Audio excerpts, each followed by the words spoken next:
Good afternoon and welcome, everyone. Thank you for joining us for the Johns Hopkins School of Education virtual information session. This afternoon session will focus on our master's and postmaster's certificate for applied behavior analysis. We are very excited to share with you some of the exciting opportunities that these dynamic programs have to offer. My name is Liz Woodward, and I serve as the Director of Admissions here at the School of Education. And I'm joined this afternoon by our faculty director for applied behavior analysis and special ed programs, Dr. Tamara Martyr, and two of our esteemed alums and practitioners in the field of applied behavior analysis, who I will be introducing a little later in our presentation. Before we get started, I would like to cover a few logistical items for today's presentation. First, today's webinar is being recorded. The admissions office will make the recorded presentation available on our website after the event, should you wish to review it again, or maybe even share it with a friend or colleague who may be interested in our applied behavior analysis programs. Please take a moment to make certain that your microphone is set to mute and your video camera is off during the presentation. At the conclusion of today's event, we will invite you to ask questions of our presenters and our alums and our admissions team using the Zoom chat function. I will then read and answer your questions aloud with the help of our presenters. Here is a quick view of today's agenda and the information we will be covering. To start us off, I will share a brief overview of the Johns Hopkins School of Education and the university. I will then turn the presentation over to our faculty presenters and our alumni speakers. And toward the end of today's session, I will come back to cover some important next steps about the application process, tuition, financial aid, and available scholarship opportunities. And then we'll conclude with the question and answer period, where again, we're encouraging everyone to use that chat feature as you go along if you have questions that come up. So if we look at Johns Hopkins as a whole, it enrolls more than 24,000 full-time and part-time students across 9 academic divisions, including 3 campuses, our flagship being our Homewood campus in Baltimore City, as well as classroom sites throughout the Baltimore and DC region. Established in 2007, the Johns Hopkins School of Education is the youngest of the 9 divisions and has quickly taken its place as a national leader in educational reform and innovation. Grounded in the Johns Hopkins tradition of research and evidence-based practice, the School of Education consistently ranks among the top graduate schools of education. Over the past 15 years, the School of Education has grown its mission to train teachers, school leaders, counselors, and practitioners, including in the field of applied behavior analysis, to meet the contemporary challenges of teaching and learning. Today, the school has over 123 full-time faculty, 2,364 students enrolled across 27 degree programs, spanning from initial teacher prep, counseling, interdisciplinary and advanced studies in our doctoral programs, including our postmaster's and master's degree in special education and applied behavior analysis that we're going to talk about today. So the purpose of today's event is really twofold. First, it's to give you the overview of the curriculum and the programs that we offer, including the components particular to ABA, our applied behavior analysis, as we commonly will refer throughout the presentation to ABA, the practicum and internship piece, and the admissions process. Second is to connect you with our faculty and our alums who can share with you firsthand testimony of what their learning experience is like in the program, as well as research trends and how they're applying what they've learned in this field to their current professions. So this session is really a chance for you to engage and ask questions, and we hope you find it useful and look forward to the opportunity to receive your completed application for our next available term of admission, which is fall 2022. So if you're interested in starting next fall, we strongly encourage you to start the application process as soon as possible. And we'll certainly, the admissions office and Dr. Martyr are here to assist you with the process. So before we get started, I'd just like to introduce our team of faculty, kind of going left to right. We have Dr. Rebecca Cruz, and Dr. Cruz joined us in 2021. She works with our special ed, primarily our mild to moderate program. Her research really focuses on examining disproportionality in special education and discipline, and in redefining the concept of inclusion from a perspective that considers disability not as an individual trait, but as a product of political, social, and historical practices. Prior to joining Johns Hopkins, Dr. Cruz worked in middle and high school settings to develop co-teaching and inclusion models. I'm going to go over to our far right and introduce Dr. Alexandra Shelton, who also joined the Johns Hopkins School of Education faculty in 2021. Dr. Shelton's research is focused on improving literacy outcomes for secondary students with mild disabilities, including mild intellectual disability, learning disabilities via an intensive instruction, intervention, and teacher professional development and coaching. Prior to joining Johns Hopkins, Dr. Shelton was a high school special education teacher in Baltimore City Public Schools, where she served with students with and without disabilities in English language arts, reading, math, and science. And finally, our keynote presenter for today, Dr. Tamara Martyr, who will be speaking next. So I will look forward to hearing from her. Joined the Johns Hopkins School of Education in 2010, and her research focus primarily looks at improving learning outcomes for students with developmental disabilities and autism through effective training and educator preparation and professional supervised educational services.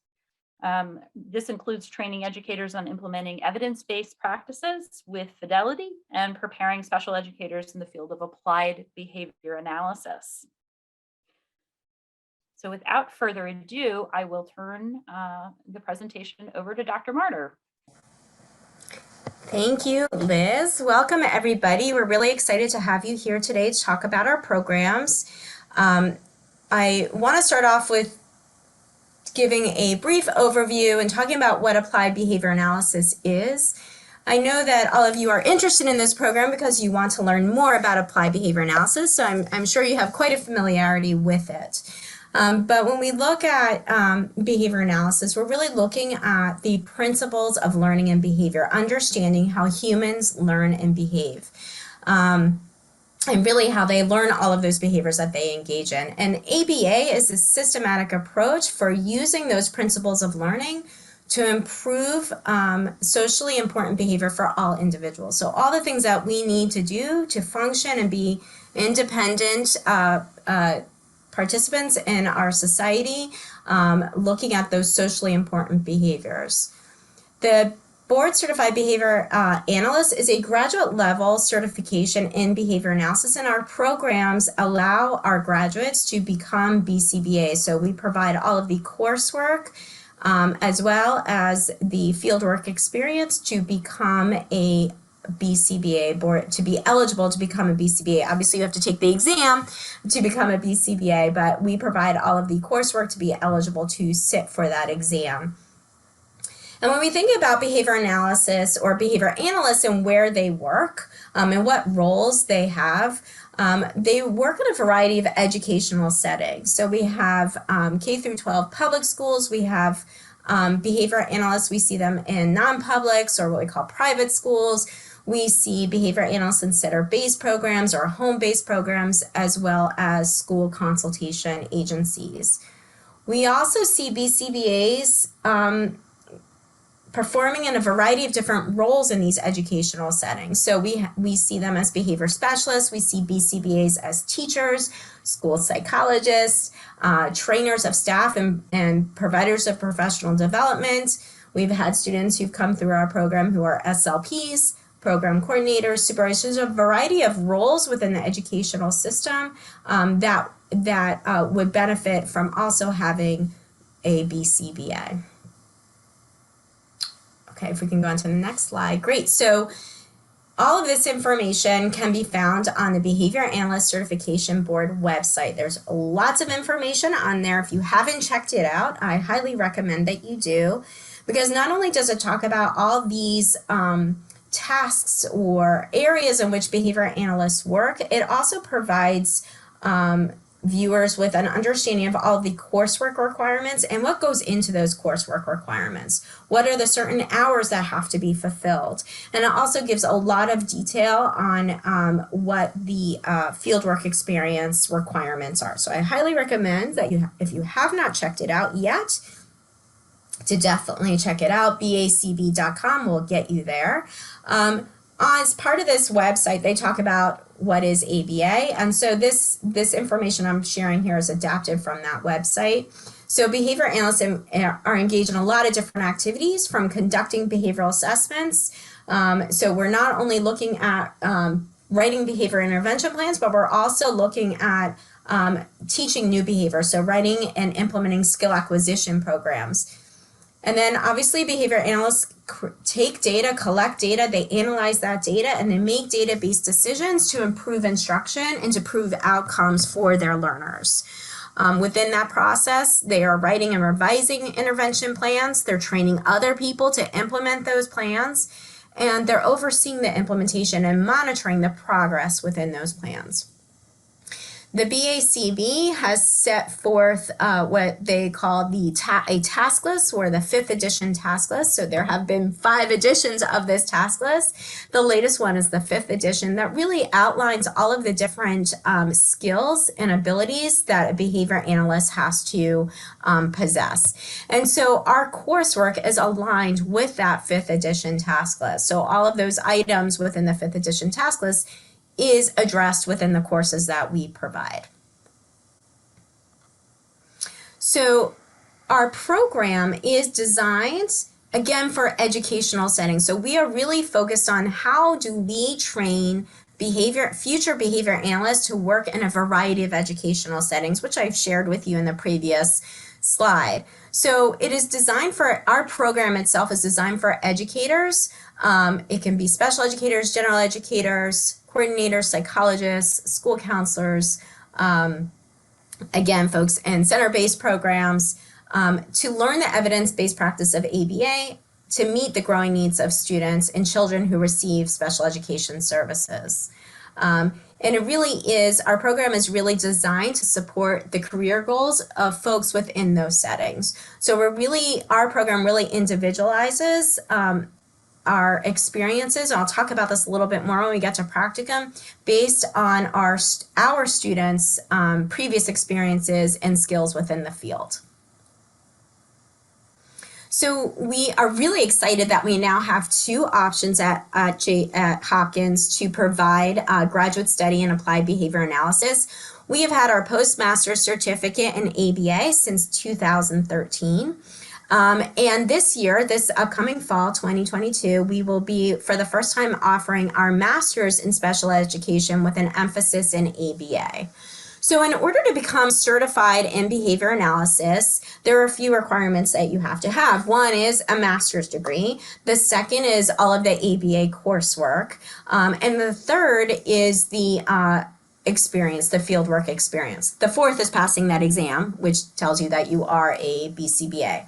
So being able to offer this master's allows our students, or allows an opportunity for graduates of our program to gain the master's degree along with the ABA coursework.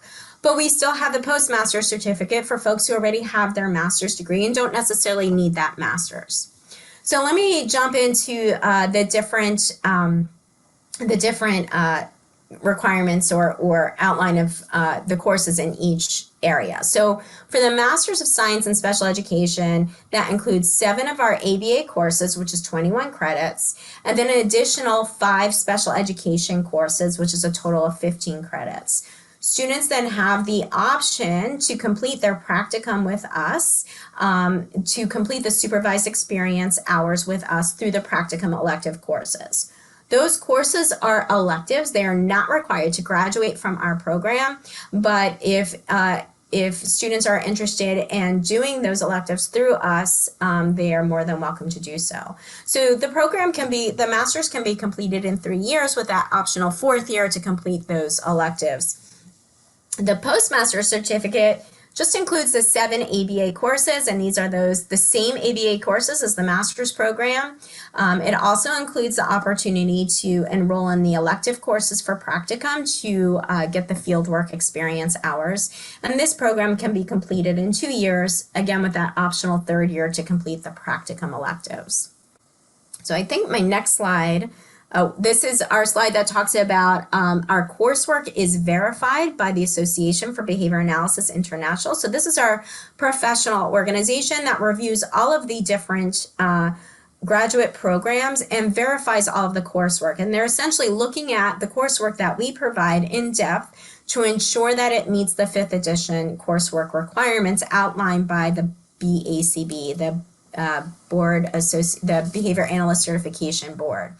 So the Association for Behavior Analysis verifies coursework. It's called a verified coursework sequence. And so Hopkins program is a verified coursework sequence, which is renewed every year. Okay, next slide. Thinking about our program format, how our courses are offered. Candidates complete their programs by taking 2 courses each semester. So across both programs, 2 courses are required per semester. The majority of our students that go through our program do work full-time. So this program both of these programs are designed for the working professional. Courses are offered in the evenings. We have 2 options for taking coursework with us in either the master's or the postmaster's certificate. You can be taken either face-to-face in the evenings at our campus in Laurel, Maryland. It's called the Applied Physics Lab. It's centrally located in Maryland. Students can also have the option to join class synchronously through Zoom, through their computers, where they're not physically in the classroom, but they are in the classroom through their computers. And so that coursework is provided online, but it is synchronous. So you have the benefit of being in a Hopkins classroom. So in the master's program, those 7 ABA courses are the same as in the the postmaster's certificate. They're offered in the evenings or online synchronously. The master's also includes 5 special ed courses that can be completed online. I'm going to show you a course sequence shortly, which really focuses in on the special ed coursework, which is our autism coursework, which are all completed online asynchronously. So those courses are fully online. We also have the option of taking special education courses within the master's that are face-to-face courses, also offered at our APL lab, our Applied Physics Lab. Courses can be completed, for the master's, it's completed in 3 years. Courses are offered fall, spring, and summer. For the postmaster's certificate, courses are completed only during the fall and spring semester. There are no courses offered in the summer session. Okay, here are our learning outcomes. This is what we are looking for all of our students to accomplish as they go through the program, from defining, understanding, applying, demonstrating the concepts of behavior analysis, the concepts and principles, using research methods to evaluate the outcomes of interventions, being able to conduct a variety of different assessments, to instruct interventions for skill acquisition as well as behavior reduction, to evaluate, implement and evaluate assessment, to increase the desired skill, decrease an excess behavior, as well as practice ethically. We spend a lot of time talking about ethics. We have a full course on ethics. Finally, the last ultimate learning outcome is passing that exam and becoming a BCBA. Okay, so our practicum experiences, the practicum elective. So that is the opportunity, students have the opportunity to enroll in our elective courses to accrue the fieldwork experience hours. We understand that some folks may come into the program, they may already be working in a setting that provides supervision and provides behavior analysis with supervisors, BCBAs overseeing their work, and so supervision is already being provided in their place of employment. We have other students that is not the case. So we can provide the practicum coursework to provide what we call the concentrated experience fieldwork hours, which is outlined by the BACB. And so if you're familiar with those hours, concentrated fieldwork hours is 1,500 hours. There's another category, which is just experience fieldwork, which is 2,000 hours. But the benefit of doing the concentrated hours, it's yes, 500 less hours, but it's also more supervision. So it is a more intensive supervision experience. So we provide the opportunity to have a BCBA supervisor. So we vet all of our supervisors, we hire them, and we vet them to make sure that they're meeting all of the requirements. And then also as part of doing the practicum, you will also get group supervision 1 hour per week where you're working, it's essentially a course. We call it group supervision, but it is a practicum course where you meet once a week with your peers and address other issues within behavior analysis, talk about case design, peer review, and so forth. So one of the benefits of doing the electives at Hopkins is that we have a practicum coordinator who is sort of the liaison between the students and their placement sites. We ensure that your placement, it allows you the opportunity to practice behavior analysis, that there are different activities. So if we're thinking about one of the first slides I talked about was from behavior assessment all the way down into implementing and monitoring plans. So our practicum coordinator makes sure that we can check all of those boxes for our placement. Our goal is for our students who want to do the practicum experience with us is that they can do it in their place of employment. But we have to also make sure that their place of employment also meets the standards for practice and behavior analysis, that we are meeting what the BACB has set up as an approved placement experience. So we have the face-to-face seminar. One of the distinctions with the master's and the postmaster's certificate for folks who want to do the practicum experience, but maybe joining our program synchronously, not in person, but online. In order to do the practicum electives, we do require that those students be here in Maryland to be able to coordinate those practicum experiences.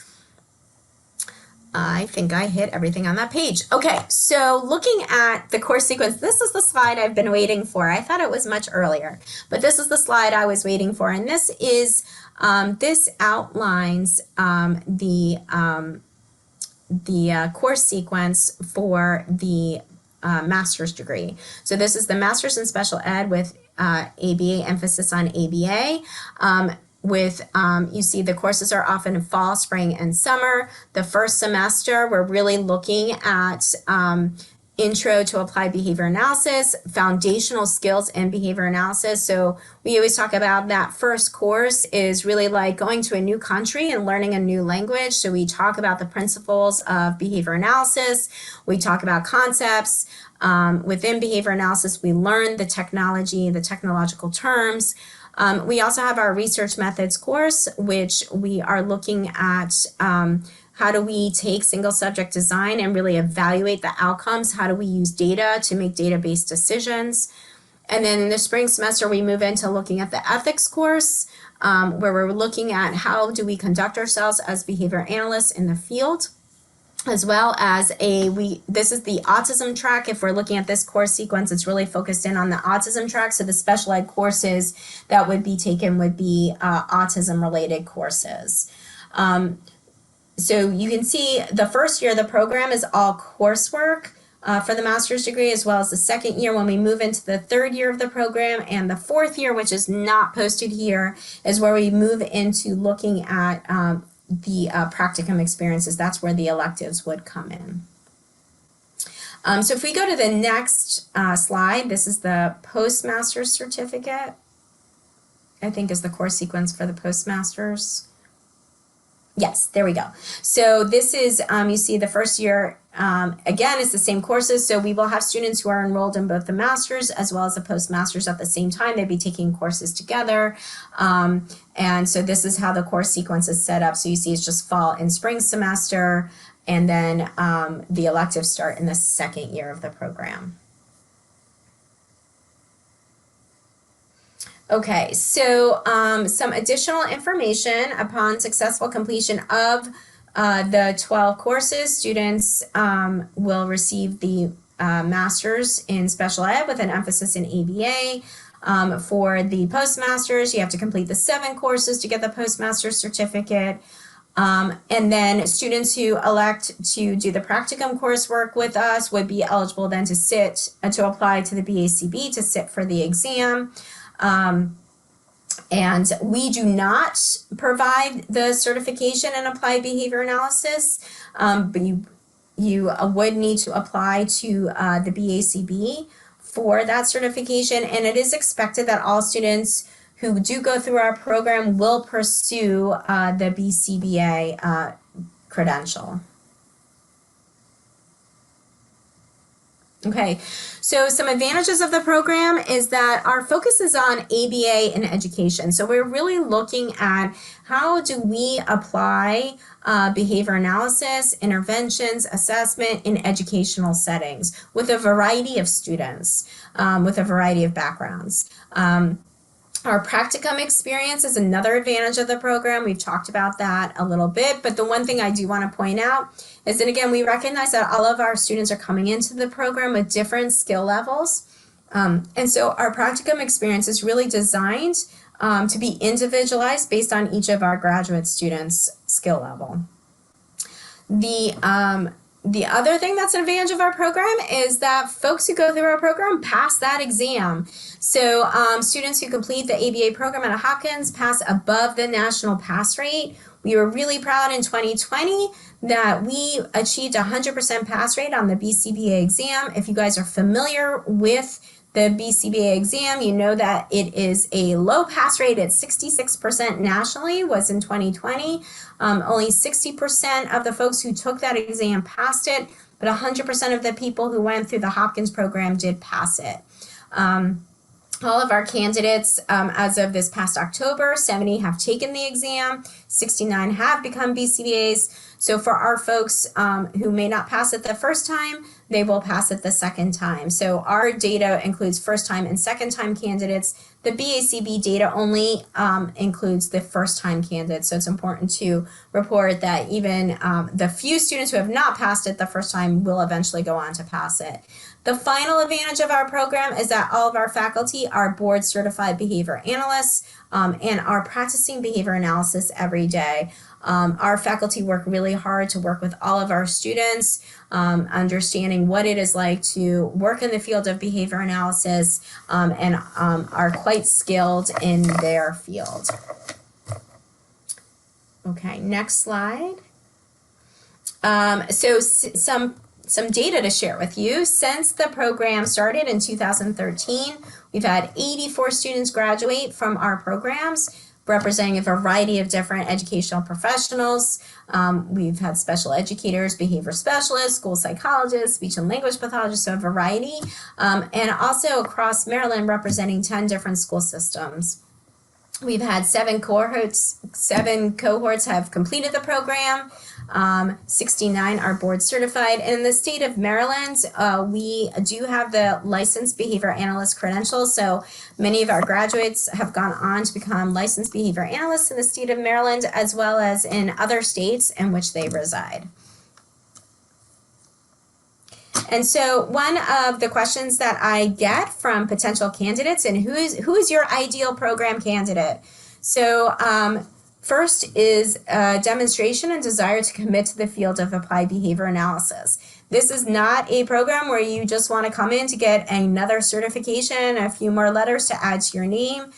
This really is about committing to this field and understand the impact of this field on learners and outcomes for education. The other piece of being an ideal candidate is understanding all the requirements to become board certified. Again, I highly recommend you check out our BACB website. It's not ours, it's the BACB website, where they talk about all of the different requirements. Those requirements we have to keep up with as a student of behavior analysis, but also as a professional as you continue on in the field.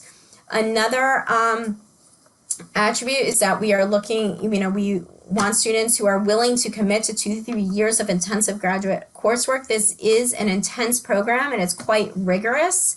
I like to be really upfront and honest about that. It is a tough program, but is well worth it in the end, as all of our students are do quite well and pass the exam and are quite successful in their field. And then obviously demonstrating all of the admission requirements and willing to work and study hard within the program. So I'm really excited. We actually have 2 alumni to speak with you who are phenomenal. And I'm really excited to have them join us. First is Courtney Hatcher, who is a graduate from our program in 2020. And she is a BCBA and a school psychologist. So she's one of our examples of a school psychologist who became board certified in behavior analysis. As you can see from Courtney's bio here, she has worked in a variety of different settings, and she is currently working in Frederick County and working also as a consultant, CEO, and lead trainer at Right Education Consultants. We also have Gia Wang, who will bring her slide up after Courtney speaks, who is a graduate of our program in 2021. She's a special educator working in the classroom with students with autism.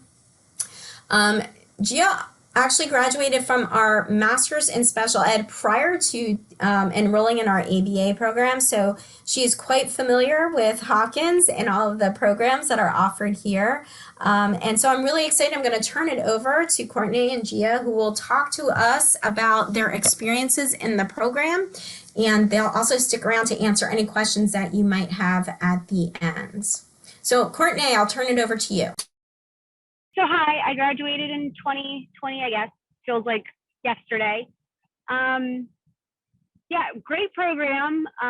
Definitely well prepared. I like how you use the word rigorous. It's better than it will make you cry. So just to reaffirm that I think Hopkins is one of the better programs. I'm not saying that to be biased, but now that I've been out in the field for a couple years now, Dr. Morrow will tell you, I'm a big believer in professional circles. I join way too many associations. I go to way too many conferences, and just talking to other folks about their experiences in postgraduate schools and in the field, Hopkins definitely prepares you much better than other programs in the sense of just understanding the core elements and the application piece. And so I talk to people who graduated around the same time as myself and kind of where they are professionally and what they feel comfortable doing. I feel much better prepared, which is why I opened up my own consulting company, and now I'm able to have, a side hustle where I'm actually doing some PDs and training with other companies and how to work in education.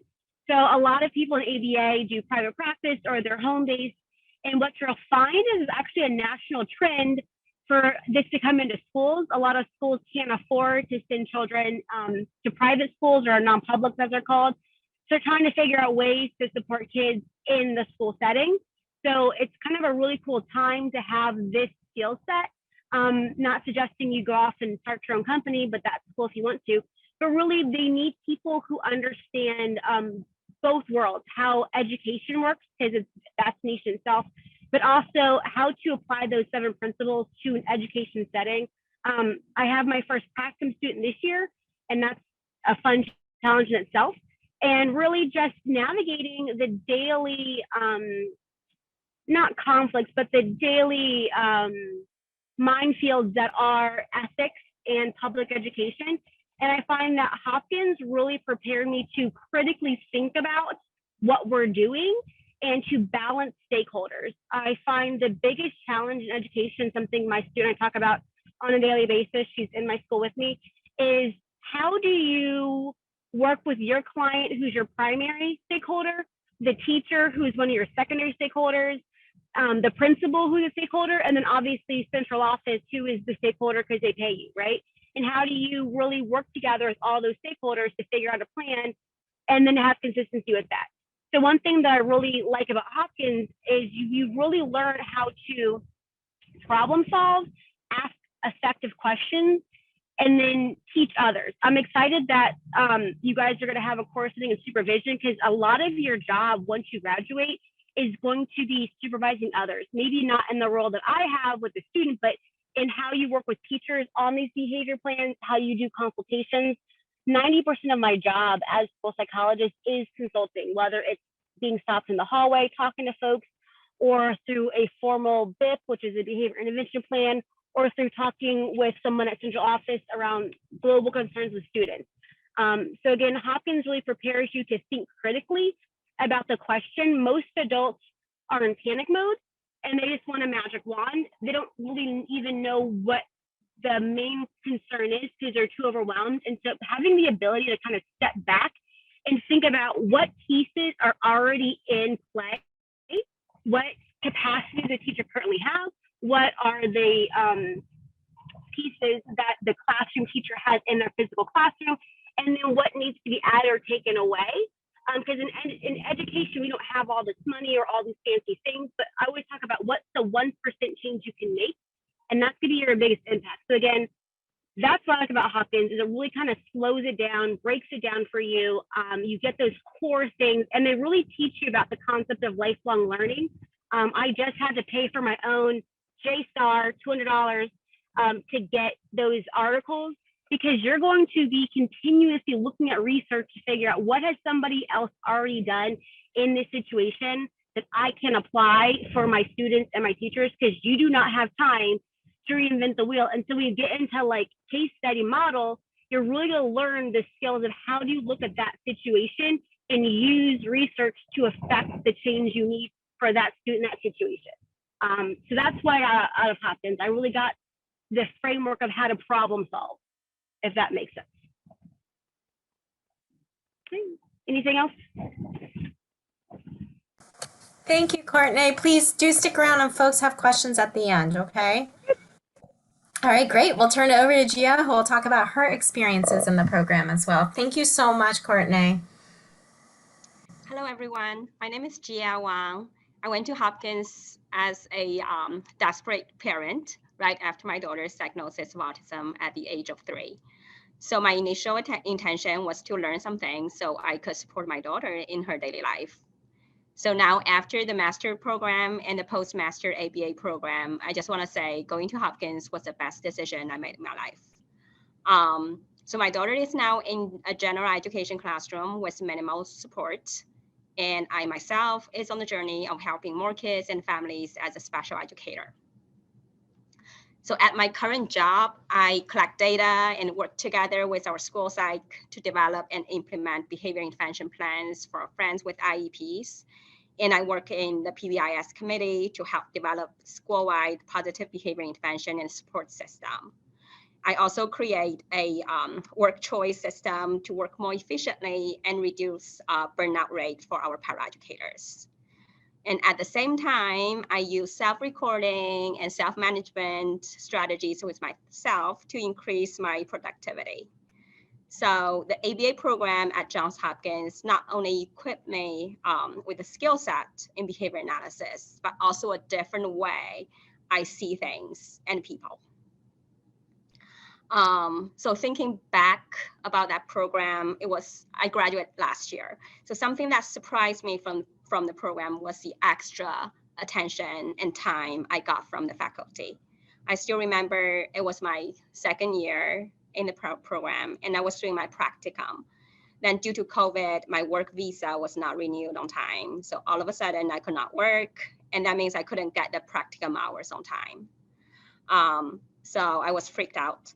And my mentor and practicum supervisor held a meeting on the second day and worked out a creative solution for me so that I could continue my practicum and graduated in May and then passed the BC Beta exam in July. So I just want to say Hopkins is a large university with great reputation and amazing resources. But at the same time, our program is small, that you can receive individualized attention from faculty because they care and they want everyone to be successful. Thank you. Thanks for joining us. So, okay, we're going to turn it back to Liz, who's going to talk about our admission requirements. And then I think we'll have some time for Q&As. Great. Thanks, Dr. Martyr. And thank you, Courtney and Gia.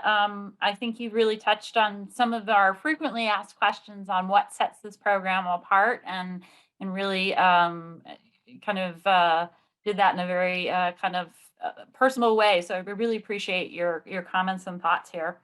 I'm going to talk a little bit about the admissions application requirements.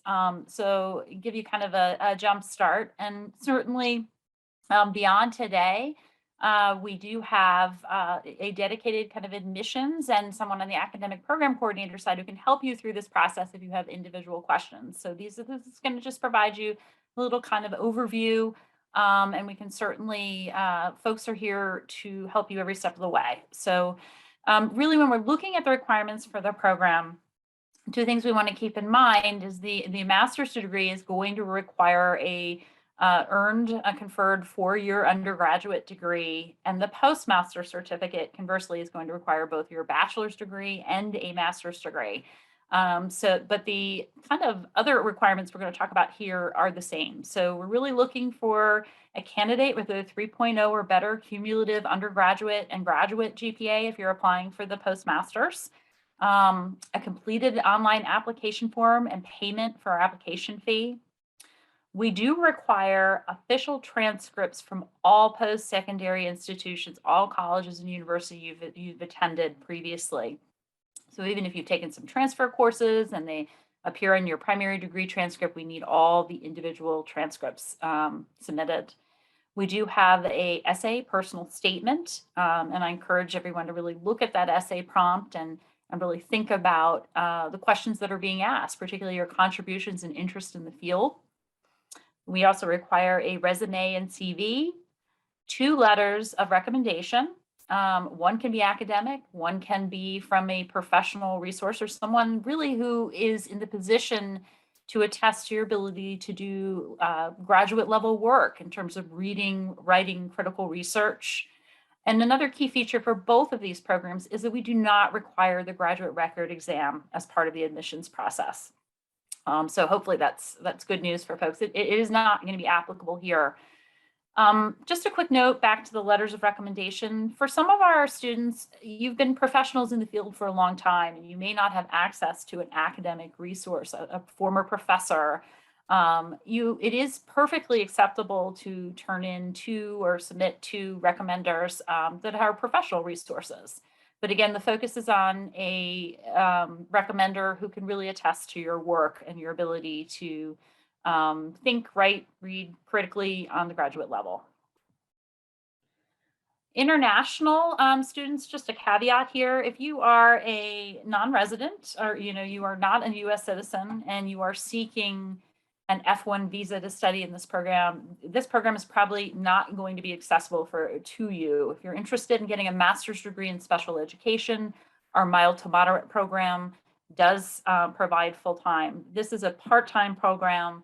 As Dr. Martyr had kind of alluded to earlier in the presentation, it's really 2 courses or per semester that you're focusing on in a very particular sequence. However, we have many students that have a sponsored employership who are not US citizens, so they are welcome to apply as long as you are in a visa category that allows you to study. There are some special requirements for international candidates, particularly what I like to say is if you are internationally educated or you are in fact residing elsewhere. We do require you to submit an English language proficiency test that can be either an IELTS score or TOEFL. The test of English is foreign language. If you've been in the country for more than 5 years, let's say maybe you've attended your undergraduate or graduate work at a US institution here in the United States, you can request a waiver form for that. If you've earned any of your degrees outside of the United States or Canada, we do require what we call a course-by-course evaluation of your academic credentials. And we have a list of approved kind of credential agencies that we ask applicants to look at. Whoops, went back to it. And finally, we have a special web page just dedicated for students that are either internationally educated or international and applying to this program.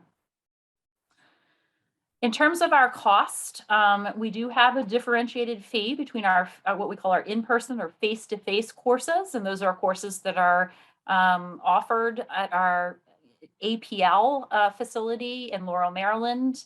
And we've put kind of a rough estimate for cost per credit and then cost per course. Most of the courses are 3 credits. So you can see here, we do have an application fee that I had mentioned earlier, and each semester you enroll, there is a $175 per semester enrollment fee. Now, tuition can change each year, anywhere from 3 to 5%. We do not usually announce those rates until the summer, but this will give you a basic idea of what costs would look like. In terms of financial aid and scholarships, we first and foremost, 82% of our students that are program seeking, degree seeking in the School of Ed are borrowing through the federal financial aid system. As many of you know, if you've been to graduate school, it is all loan-based. We do encourage applicants while you're applying to also complete what they call the FAFSA form, so the free application for federal student aid. So really, a lot of folks say, well, I want to wait and see if I get admitted. Filling out that form is critically important wherever you choose to go. It does not obligate you to borrow loans. You have to actually enroll and accept. There's a process, but it does put you in line to seeing what you're eligible for and what the process may look like for you. On the left side here, we're talking grants and scholarships. Now, institutional, when people say financial aid or institutional aid can come in the form of endowed or merit scholarships. We do offer here at the School of Education an endowed scholarship program, so that's need-based. It's limited and partial awards for fall and spring semesters. And we also have a wide range of external scholarship resources on our website. In addition to both grants and scholarships and financial aid, we have the university offers tuition payment plans. Tuition payment plans are great if you're working for an employer that sponsors your graduate education. Those are also available in information on the SOE website. And if you have any questions about that post today, we'd be happy to talk to you either individually, about your specific needs there. And so now we come to our finale here, and we're asking folks, participants, I'm sure we've given you some information, but any questions for Dr. Martyr or for myself in admissions, or especially for Courtney and Gia, who, I thank for lending their time today and sharing their experience. So we'll give everyone a second to populate the chat, see if anyone has any questions. And Dr. Martyr, while we're waiting, I was wondering if you could talk a little bit about what an average week looks like for Courtney or Gia for students attending this program in terms of, you had gone over some of the logistics of the number of courses per week and how students attend. Yeah, I was actually just about to get online and say I would love Gia and Courtney to talk about their workload while they were in the program. But just to give a quick overview of the course requirements, again, courses are twice a week in the evenings, typically from 6 to 9 p.m. In each course, there are a variety of different requirements, but the general requirements are weekly quizzes on the readings. There are multiple readings in our courses, so a few chapters, a few journal articles. We have papers. Students are required to write papers where they're evaluating research and writing summaries of that research. We also have research papers where students are designing behavior plans or program plans and collecting data on those plans. We also have in-classroom activities and final exams. Some classes do have final exams. A lot of our quizzes and exams are designed to practice answering multiple choice questions so that you are prepared when it comes to taking the BCBA exam. But I do want to hand it over to Gia and Courtney to talk about sort of their experiences on workload and how much time they spent during the week on the weekends, how many hours per week maybe that they spend in their coursework. Courtney, do you wanna go Yeah, first? I'll go first. So here, I stopped driving. This will be your life. This will be your life for 2 or 3 years or however long you're going to take it. Get a study group. Our cohort broke down, I think, I don't know, there's maybe 9, 10 of us. We broke up into study buddies, and the cohort will save your life. You will spend at least 2 hours a night and a few hours on the weekend doing homework. We discovered early on that a lot of the articles are in PDF, and I'm a slow reader. And so doing the speech to text was a godsend for me. I'd have the computer read out loud so I could take notes. And then we would call each other and discuss them before class. We met before class at the Hopkins down in Columbia, and we would get sushi or whatever because we had a break in between like work and then when class started, and we would discuss stuff because I needed to talk about it. The Cooper book was not online, so we had to read that, and we would share, well, what did you highlight? What did you highlight? And problem solve together. The quizzes were a godsend. In the moment, we all hated them because they were super hard. The way the questions were written were tricky. When we had to then write our own questions, that was even harder. But Dr. Martyr is correct. It completely prepares you for the insanity that is the licensure exam. I shocked myself and passed the first time. And again, I have horrible test anxiety. I think I cried multiple times in Dr. Martyr's class before taking tests because I would get so worked up, and she didn't judge me, or maybe she did and didn't tell me. But no, you're going to study or write or do something probably 2 to 3 hours a night. Maybe you're quicker than I am, and then a couple hours every week. And that's not even including when you start doing your staff meds your last year. That's going to be on top of that. So you're going to live and breathe Hopkins for me. My husband said I joined a cult. Like I talked about it nonstop. When I had free time, I was on the phone with a cohort member talking about something else. And then when you start doing your projects, you're going to talk about that. So, I mean, you're going to spend, again, a minimum of 2 to 3 hours every night, and then a couple hours on the weekend working on stuff. So prepare your life to, this will be your life. And I have 2 young kids. I guess Charlie's 7 now. So, I mean, I had 2 babies in this program. I had like an infant and like a toddler. So it's doable. But I mean, I sang my kids bedtime stories by reading them the Cooper book. So that's how my kids went to bed at night. And I read them my staff meds, you know, as part of their like nap time ritual. So, I mean, you make it work, but it is a lot of work. Thank you, Courtney. Gia, do you have anything to add that you'd like to share about how you acclimated to the program and your learning experience? And I sure. think these are great. Yeah.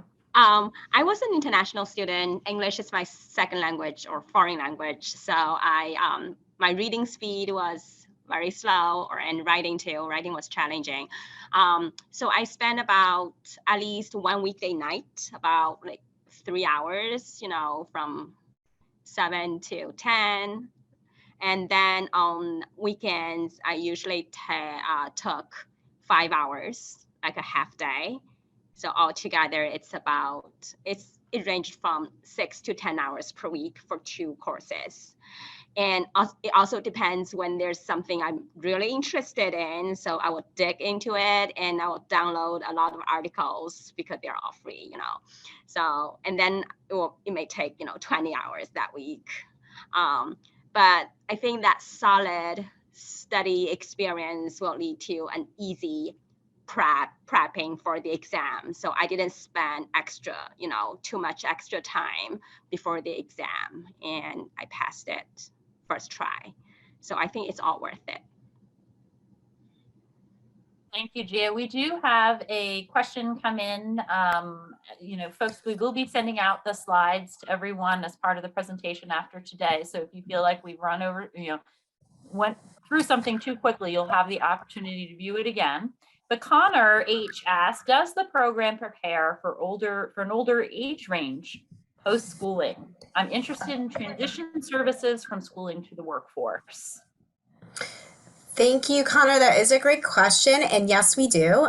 So we are really, we focus on education. We say like K through 12, but we've had a few folks come through our program who have worked with older older students, older learners, past K through 12 age range.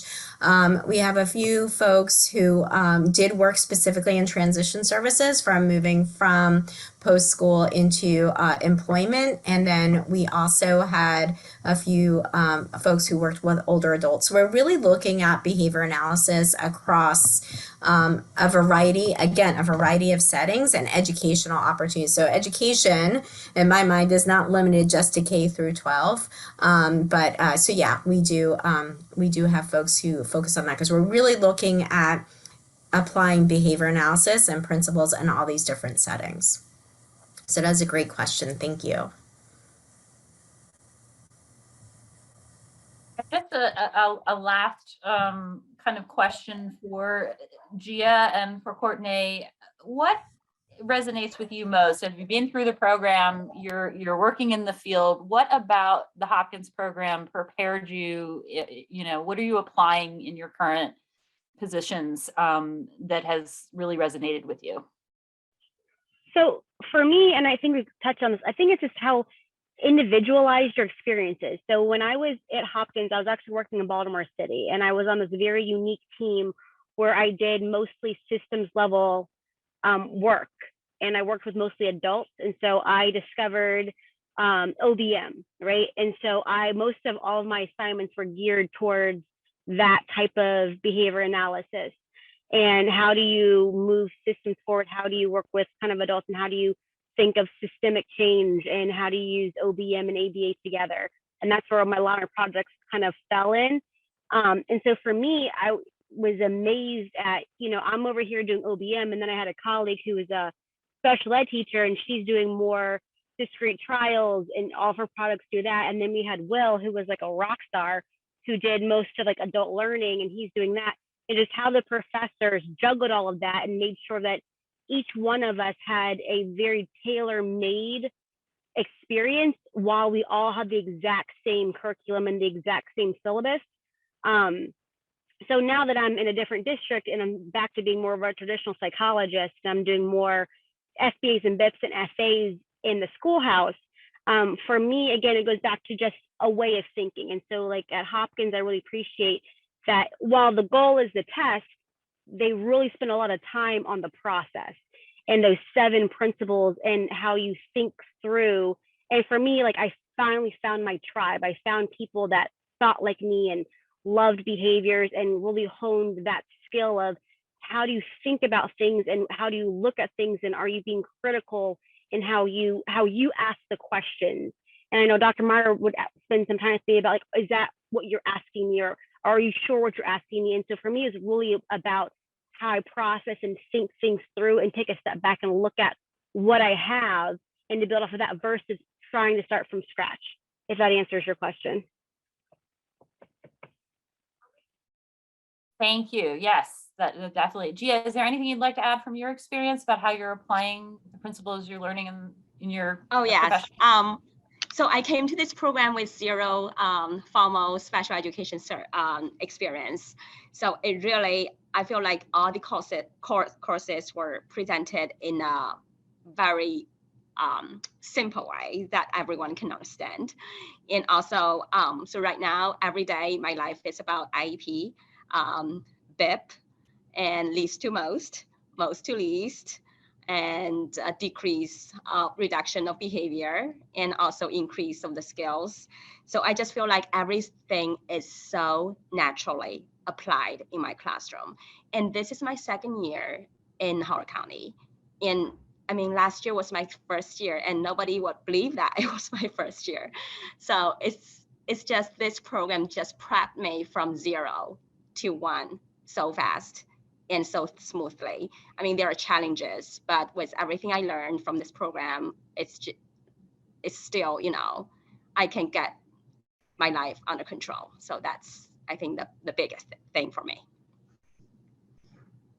Thank you so much for sharing. That's wonderful. I just want to, as we wrap up at the 5 o'clock hour, just want to thank everyone for joining us. Thank you, both Gia and Courtney, for lending us your time and your wisdom here. Dr. Martyr, post today, we invite you to contact us. Here is our admissions direct address and phone number. Happy to set up some time to speak to you about the admissions process, and Dr. Martyr is certainly available for questions specific to the 2 program choices we highlighted today. So thank you everyone for attending the virtual information session, and have a wonderful evening.